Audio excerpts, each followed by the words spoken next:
He was accused of shooting and killing country singer Wayne Mills. And now Chris Ferrell has been found guilty. News Channel 5's Jonquil Newland is live at the Birch Building downtown with more.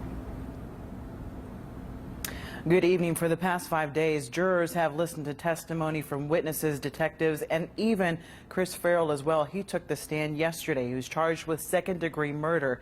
Now, jurors only took about 2 hours, a little less than 2 hours, to deliberate and found him guilty of second-degree murder. Now, a little bit after the trial concluded, we spoke with the Assistant District Attorney Tammy Mead about the trial. Here's what she had to say. We believed very strongly in this case. We believe very strongly that this was a conscious act. We believe very strongly that in our proof, our case, and our evidence, and we believe that the jury considered all of that, and we absolutely respect their verdict. We, the jury, find the defendant, Christopher Michael Ferrell, guilty of second-degree murder. As you saw there, Chris Ferrell was very emotionless as the verdict read as the jury read the verdict. I will say that Wayne Mills had a very large group of family, friends, and supporters here in the courtroom as well. Many of them began to quietly cry when the verdict was read as well.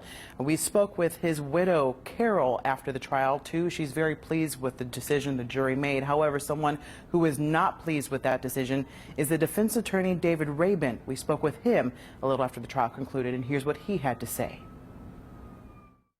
He feels so sorry that his friend died, and the one question that the prosecutor never asked him, which I couldn't, was did he have regret and remorse and sorrow for Mr. Mills' death, and he does.